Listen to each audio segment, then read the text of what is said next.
ये चैलेंज गलती से भी कभी ट्राई मत करना, और रात में तो बिल्कुल भी मत ट्राई करना। मैंने गलती कर दी है ट्राई करके। तो बेसिकली इस चैलेंज में ऐसा होता है कि रात को 3:07 पर घर की सारी लाइट बंद करनी होती है और आईने के सामने खड़े होकर 3 बार अपना नाम बोलना होता है। तो कल रात 3:07 हुई तो मैंने मिरर चैलेंज ट्राई किया। मैंने कमरे की सारी लाइट बंद कर दी, सिर्फ मैं और आईना।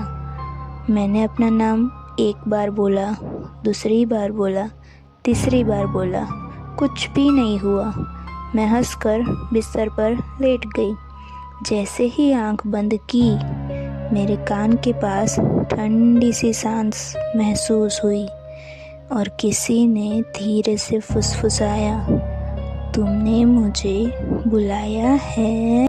कल रात जो आवाज़ आई थी, मैंने सोचा वो वहम होगा, लेकिन आज घर में अजीब सी खामोशी थी। मम्मी ने अचानक पूछा, तुम रात को किससे बात कर रही थी? मैं चौंक गई।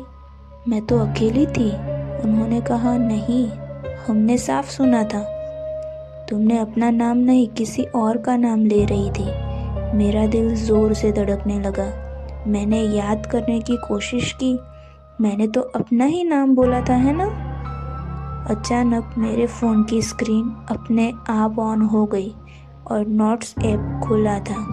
उसमें लिखा था, वो मेरा नाम था, और नीचे एक ऐसा नाम लिखा था जो मैंने ज़िंदगी में कभी नहीं सुना। कल रात जो नाम फ़ोन में लिखा था, मैंने कभी सुना ही नहीं था, पर आज मुझे वो नाम याद आने लगा, जैसे वो मेरा नहीं, लेकिन कभी तो था।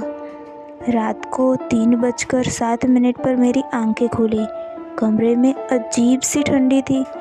मैंने हिम्मत करके दरवाजे की तरफ देखा। वही खड़ा था वो, गीले बाल, खाली आंखें, लेकिन इस बार वो मुझे घूर नहीं रहा था, मुस्कुरा रहा था। मेरे फ़ोन की स्क्रीन अपने आप ऑन हुई।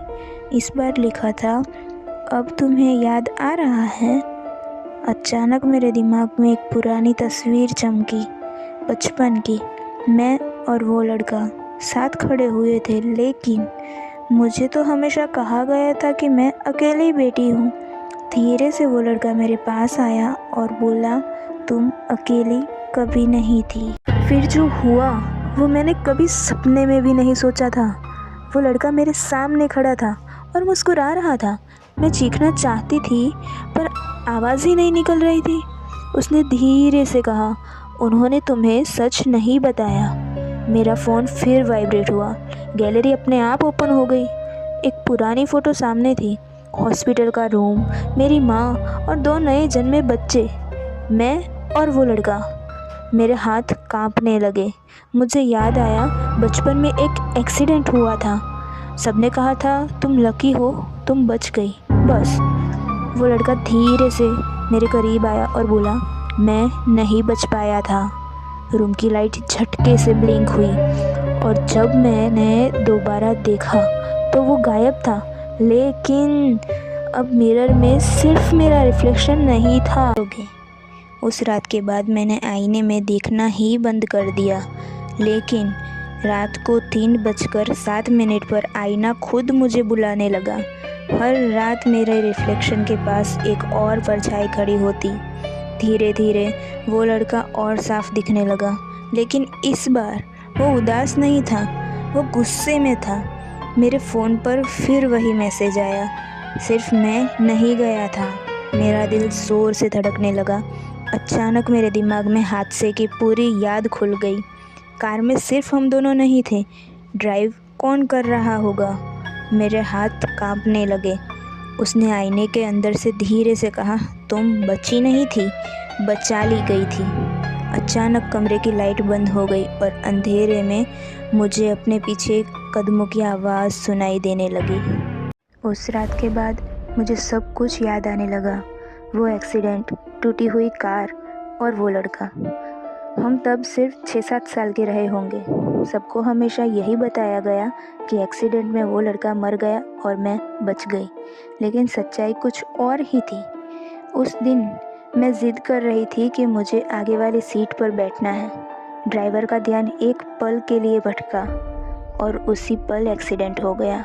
जब कार टकराई मैं बेहोश हो गई, लेकिन वो लड़का खुद घायल होने के बावजूद उसने मुझे कार से बाहर धक्का दिया और उसी पल उसकी सांसें रुक गई। उसने मेरी जान बचाई और अपनी खो दी।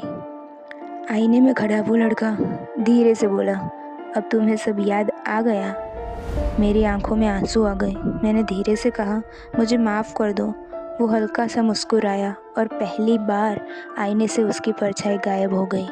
लेकिन आज भी रात को 3:07 पर मेरी नींद खुल जाती है और आईने में देखते ही मुझे एक ही बात याद आती है, कुछ कर्ज कभी नहीं उतरते।